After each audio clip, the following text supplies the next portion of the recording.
आइए सुनिए, देखिए, समझिए सनातन सत्य। जैसी दृष्टि वैसी सृष्टि, दृष्टि विज्ञान। कुदरत, कुदरती रचना एवं कुदरत के कानून से शाश्वत सुख की प्राप्ति। जोधपुर के परम पूज्य महात्मा उपासक प्रोफेसर डॉक्टर सोहन राज तातेड़ के निर्देशन में सनातन सत्य। जैसी दृष्टि वैसी सृष्टि, दृष्टि विज्ञान।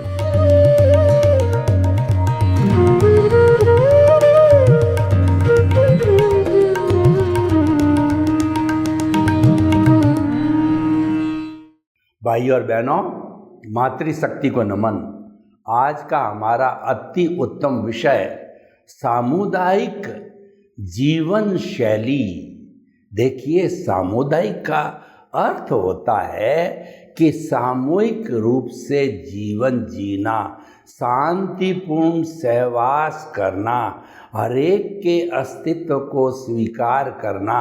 अगर मैं किसी के अस्तित्व को नकारता हूँ, इसका अर्थ ये है कि मैं अपने आप के अस्तित्व को नकारता हूँ, क्योंकि कुदरत ने हर प्राणी को अपना अपना अस्तित्व दिया है। उसके अपने अपने कर्म होते हैं, उसके अपने अपने भाव होते हैं, उसके अपने अपने कॉजल बॉडी होती है, और उसी के अनुसार हर एक अपने अपने उदय और प्रारब्ध के अनुरूप जो है वो कर्म भुगतता है। 84 लाख जीवा योनि के असंख्य अनंत प्राणियों में कर्मों का भुगतान किसी एक दूसरे का मिलता नहीं है। जैसे कि एक माँ के 2 जुड़वा बच्चे होते हैं और वो 1 मिनट या 5 मिनट के अंतराल से जन्म लेते हैं, और उनका चेहरा, उनके बॉडी फीचर्स सेम होते हैं, फिर भी उनके कर्म अलग अलग होते हैं। एक सन्यासी बन जाता है, एक डाकू बन जाता है। मैं आपको ये उदाहरण देना चाहता हूँ कि एक जो फीमेल तोता था, उसके 2 बच्चे थे, तो दोनों बच्चों को वो उड़ा उड़ा करके अभ्यास करा रही थी। लेकिन जब वो अभ्यास में पारंगत हो गए तो दोनों तोते जो है वो उड़ कर के कहीं चले गए। तो उसमें से एक तोता एक सन्यासी के पास चला गया, तो उस सन्यासी ने उसको एक अच्छे पिंजरे के अंदर बंद कर दिया और उसको ट्रेनिंग देनी चालू कर दी। बोल तोता, राम राम, स्वागतम, शुभ शुभ, धन्यवाद, स्वागतम, आइए आइए, आपका स्वागत है। ऐसे मधुर मधुर उनको बोलना सिखाया। और दूसरा जो तोता था वह किसी डाकू के पास चला गया।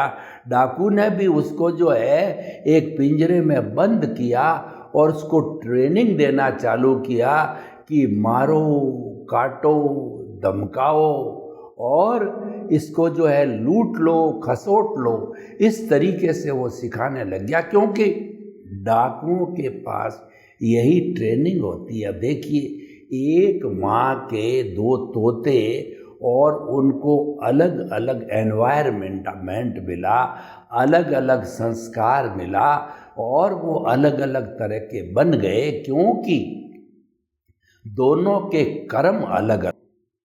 हम आपको बताते हैं कि सामुदायिक जीवन के अंदर अलग अलग टेस्ट होता है, अलग अलग विचार होता है, अलग अलग कार्य प्रणाली होती है, लेकिन सब कुछ होते हुए भी सामुदायिक जीवन में एक दूसरे को एडजस्ट करना पड़ता है।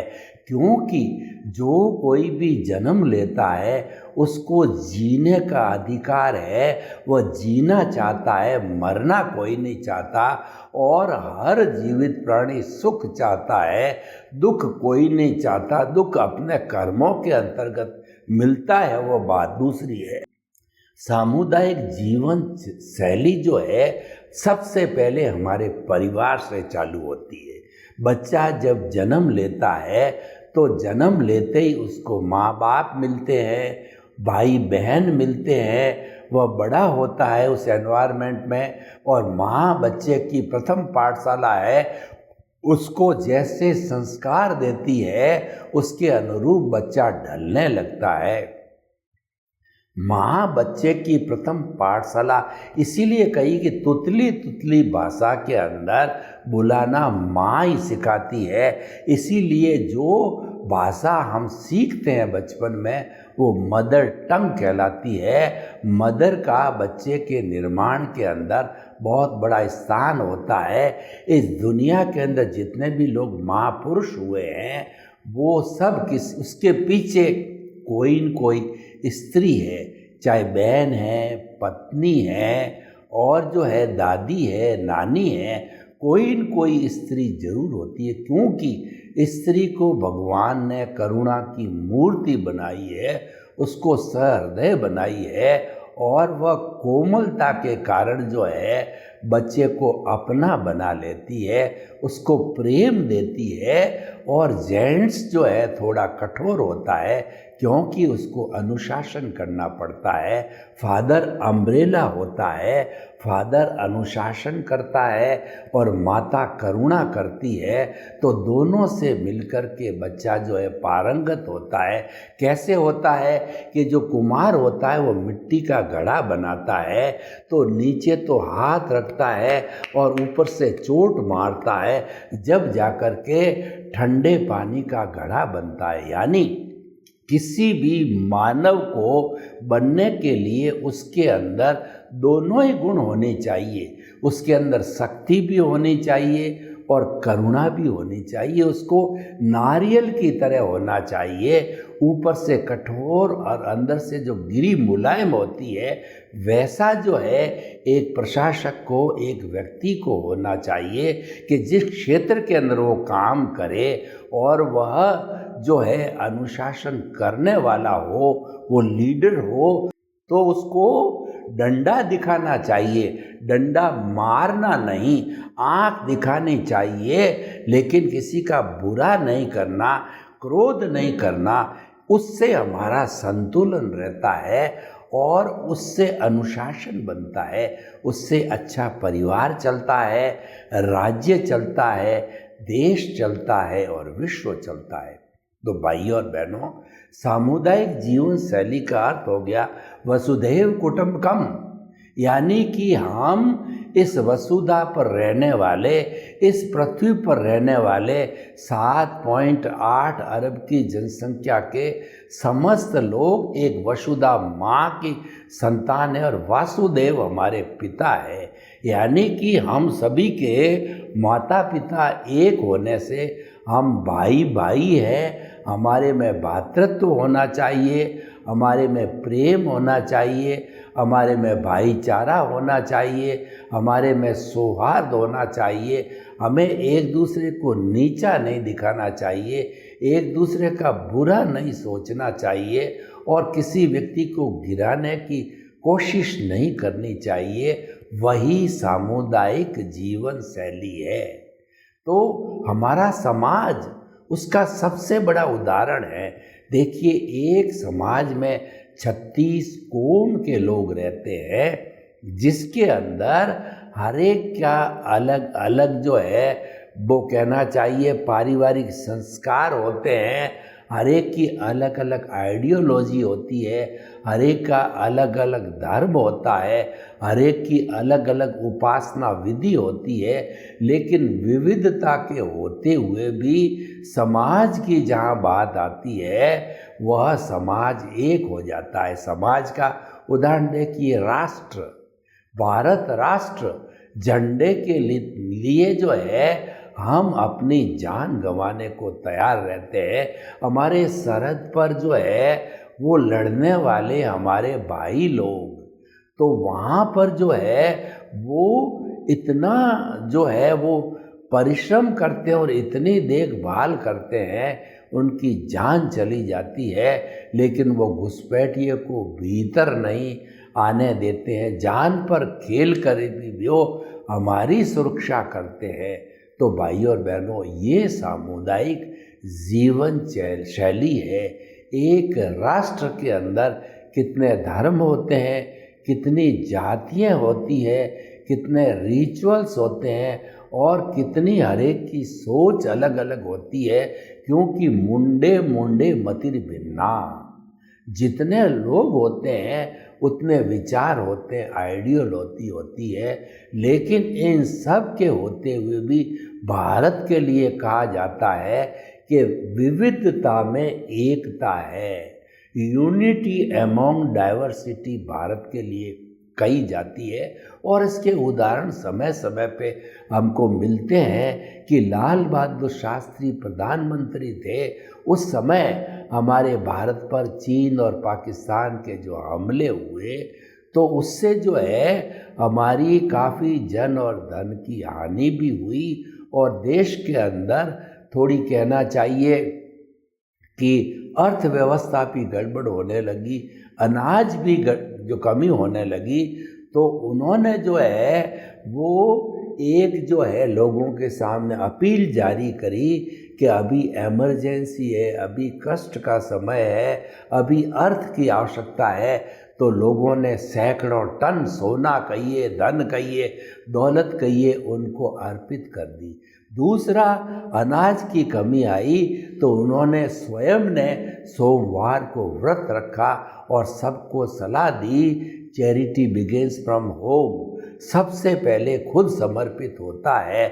जब लोग समर्पित होते हैं तो उनके समर्पण से पूरे राष्ट्र ने सोमवार को उपवास रखना चालू किया, तो उससे हमारा बहुत बड़ा भोजन, फूड ग्रेन बचा और सबका गुजारा हो गया। ये सामुदायिक जीवन शैली है। तो हमारा परिवार, हमारा समाज, हमारा प्रांत, हमारा राष्ट्र वह सामुदायिक जीवन शैली के उदाहरण हैं।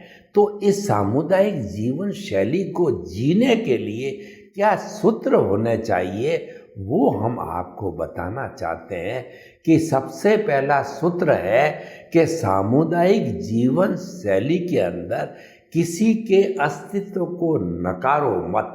जितने भी लोग हैं उनके भीतर जो है शुद्ध आत्मा परमात्मा के दर्शन करो, यानी सबके भीतर में वही एक सी आत्मा है जो आप में है, मेरे में है, और जो राम में है, कृष्ण में है, चूहे में है, गाय में है, भैंस में है और बिल्ली के अंदर है। जब आत्मतुलावत जीवन यापन करते हैं, किसी के अस्तित्व को नहीं नकारते हैं और सबके भीतर जो है एक ही प्रभु का अस्तित्व फील करते हैं, तो फिर हमारी सामुदायिक जीवन शैली अपने आप बन जाती है। दूसरा सूत्र है कि हमें किसी का तिरस्कार नहीं करना चाहिए। देखिए, अपने अपने कर्मों के अधीन कोई व्यक्ति रिच है, कोई पुअर है, कोई जो है अधिक दिमाग वाला है, कोई कम दिमाग वाला है, कोई सही शरीर वाला है, कोई हैंडीकैप है और किसी के पास रोजगार है, किसी के पास नहीं है। कर्मों के अधीन अलग अलग तरह के लोग होते हैं। तो किसी व्यक्ति को अपमानित नहीं करना चाहिए, क्योंकि उसकी जो स्थिति बनी है वो उसके कर्मों के अधीन है। तो हम कौन होते हैं किसी के प्रति अभिप्राय और ओपिनियन देने वाले? हमको कोई अधिकार नहीं है। तो किसी भी व्यक्ति के प्रति अभिप्राय और ओपिनियन हमें अच्छा या बुरा, अच्छा दो तो बढ़िया बात है, वो तो प्रमोद की भावना है, लेकिन बुरा किसी के प्रति अभिप्राय और ओपिनियन नहीं देनी चाहिए। ऐसा करते हैं तो समाज के अंदर सबका निभाव होता है। दूसरा जो है, हमारे समाज के अंदर गरीब और अमीर की खाई बढ़ रही है। तो इसका संतुलन करने के लिए जो लोग कुबेरपति है, उन कुबेरपति लोगों को समझना चाहिए कि मेरे परिवार के भरण पोषण के जो बाद भी अतिरिक्त धन है, मेरे देश के लोगों के लिए काम आना चाहिए।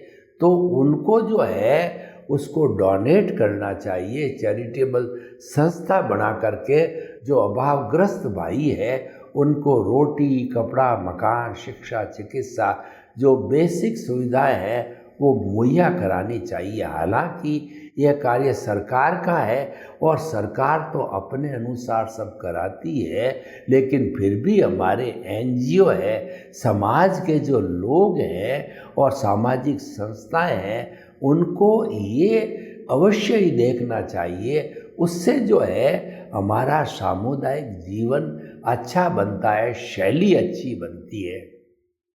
भाइयों और बहनों, भारत का जो संविधान है वो तो एकदम प्रजातंत्र का कॉन्स्टिट्यूशन है और वह विश्व का एक आइडियल समाज है। और लोग इस संविधान की कॉपी करके जो आज़ाद हुए हैं, कईयों ने इसको लागू किया और कर रहे हैं, क्योंकि इतने बड़े जनतंत्र का ये जो है बहुत सुंदर संविधान जिसमें सामुदायिक जीवन शैली को स्थान दिया गया है, जिसके अंदर सर्वोदय को स्थान दिया गया है कि भारत का हर नागरिक भारत का जो है वो संपत्ति का हकदार है और जो अधिकार और जो सुविधा किसी नागरिक को मिलनी चाहिए वो सब नागरिकों को एक सी मिलनी चाहिए।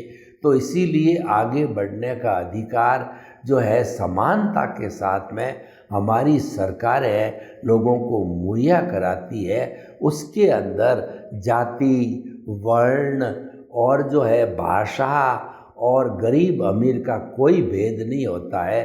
सबको एक जैसी जो है सुविधा प्रदान की जाती है। आगे बढ़ने का एक जैसा चांस सबको मिलता है। उसके अंदर गरीब अमीर का कोई प्रश्न नहीं होता है। तो भाइयों और बहनों, हम आपको बताना चाहते हैं सामुदायिक जीवन शैली का जीवन जीना चाहिए। ये तो हमने बाहरी जगत की बात करी। एक हर मानव के भीतर जो है वो जो एक भीतरी जगत भी है, उस जगत में भी सामुदायिक रूप से जीवन जीने का अभ्यास करना चाहिए। तो वो अभ्यास कैसे होगा कि हमारा दृष्टि विज्ञान का पालन करना चाहिए। कुदरती रचना और कुदरत के कानून से शाश्वत सुख की प्राप्ति का जो है ये हमारा सिद्धांत है। और हम जो कहते हैं कि दृष्टि बदलो, सृष्टि नहीं बदलनी है। यानी अगर प्रोग्रेस करनी है, अच्छा बनना है, तो दृष्टि बदलने का अर्थ ये है कि आपकी रॉन्ग बिलीफ, आपकी गलत मान्यताएं हैं, उसको सही मान्यता के अंदर बदलो। कुछ जो है मोह के वशीभूत, लोभ के वशीभूत, कर्मों के वशीभूत जो है हम गलत मान्यताएं बना देते हैं। पर हमारी मान्यताएं यूनिवर्सल होनी चाहिए, सनातन सत्य पर आधारित होने चाहिए, क्योंकि सनातन सत्य सिद्धांत पर आधारित है, कभी बदलता नहीं है, भूत भविष्य वर्तमान में सदा एक सा रहता है। वह सनातन सत्य क्या है कि मन वचन काया से मुक्त, ऐसा मैं शुद्ध आत्मा हूँ। शुद्ध आत्मा सनातन है और मन वचन काया है, ये अवस्था आधारित है। इसकी अवस्था बदलती रहती है, क्योंकि ये भुगतान है, परिणाम है, ये डेबिट है, क्रेडिट है, ये अज्ञान है, ये रिलेटिव सत्य है। इसमें लेना है, देना है, पाना है, खोना है। लेकिन सनातन सत्य के अंदर अध्यात्म और मुक्ति के मार्ग में कुछ कुछ जो है खोना पाना नहीं है, वहाँ तो स्वरूप की प्राप्ति करना है। अपने स्वरूप में लीन होना, अपने स्वरूप की प्राप्ति करने का अर्थ ये है कि हमने जो है शाश्वत सुख की नींव लगाई, शाश्वत सुख को पाया। और जब ये संपूर्ण रूप से शाश्वत सुख पा लिया जाता है, यानी हमको केवल दर्शन, केवल ज्ञान होता है, तो स्नेह जो है केवल ज्ञान वाली प्राप्ति के जन्म में ही हम सिद्ध बुद्ध और मुक्त बन जाते हैं, शाश्वत सुख को प्राप्त कर लेते हैं और फिर ये 84 लाख के चक्कर के अंदर कभी नहीं आते हैं, जो कि दुख का कारण होता है। तो भाइयों और बहनों, हमारे जीवन का लक्ष्य सनातन सत्य के अनुसार शाश्वत सुख की नींव लगाना है। इसीलिए हमने ये कार्यक्रम प्रारंभ किया है और इसके जरिए जो है हम आपका जो दृष्टि विज्ञान, उसका जो आपके केंद्र के अंदर आत्मा को विराजमान करते हैं, शुद्ध भावों के साथ उसकी प्राण प्रतिष्ठा करते हैं, वही आपका भगवान बन जाता है, वही ईश्वर बन जाता है और उसके निर्देश से जो है अब आगे आप पालना करो। यानी कि पहले हमारे केंद्र में देहाध्यास था, तो हम जो है हर बार जन्म लेते रहते थे, सुख दुख की अनुभूति करते थे। लेकिन अब हमारे केंद्र में आत्मा आ गई है, शुद्ध परमात्मा स्वरूप आ गया है, तो आत्मा के खाने में रहना, उसका अर्थ ये हो गया कि हम शाश्वत सुख की नींव लगा करके शाश्वत सुख को प्राप्त कर लेंगे। हम जितने जितने शुद्ध आत्मा के करीब रहेंगे, उतना उतना हमारा ज्ञान दर्शन का डेवलपमेंट होता रहेगा, जिसको हम सम्यक ज्ञान सम्यक दर्शन कहते हैं। और ये आत्मा का हमारा लक्षण है और देहाध्यास का लक्षण है अज्ञान, ज्ञानावर्णीय कर्म, दर्शनावर्णीय कर्म, मोहनीय कर्म और अंतराय, और दूसरे शब्दों में मिथ्या ज्ञान, मिथ्या दर्शन और मोहनीय कर्म, ये अज्ञान है।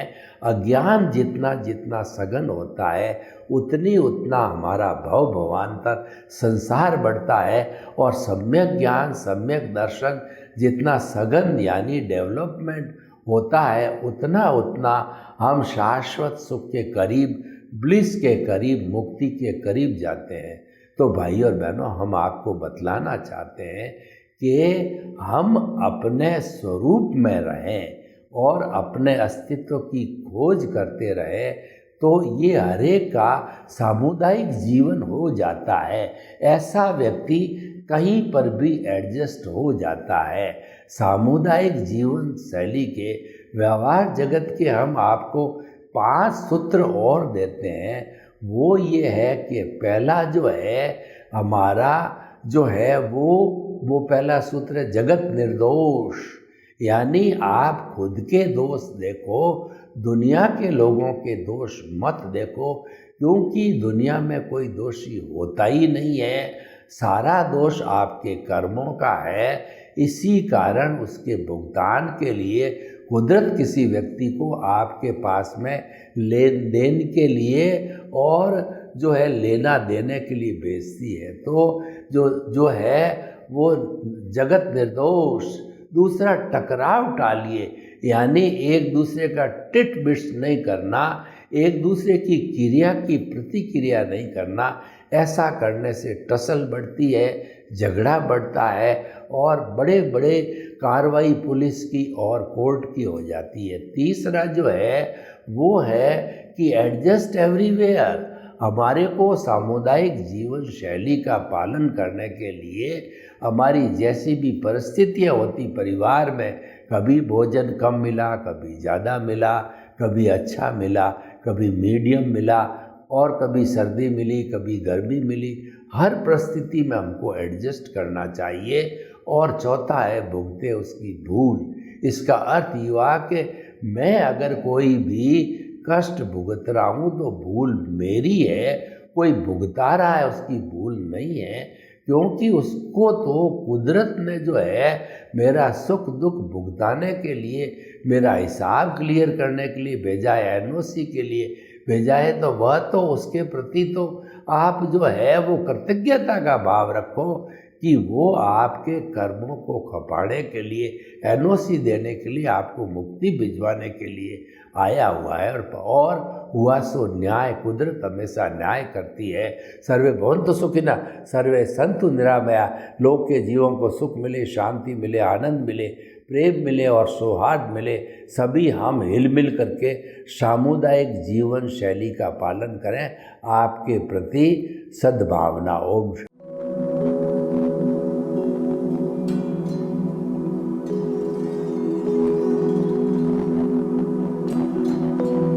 एक ऐसा अंतर्राष्ट्रीय ख्याति प्राप्त मानव जो गुरु प्रेरणा से पिछले 20 वर्षों से वानप्रस्थ जीवन जीते हुए 24 घंटे मानवता की सेवा में संलग्न है।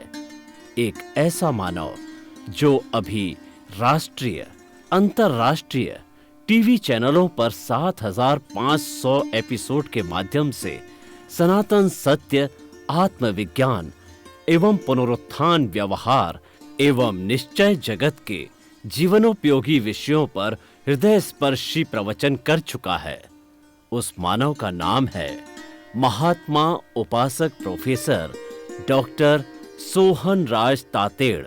प्रोफेसर तातेड़ द्वारा योग, दर्शन, शिक्षा विषयों पर रचित पीएचडी स्तर के 250 शोध ग्रंथ भारत के 100 प्रतिष्ठित विश्वविद्यालयों में शोधार्थी पढ़ रहे हैं तथा वे सभी शोध ग्रंथ वहां की सेंट्रल लाइब्रेरियों में उपलब्ध हैं।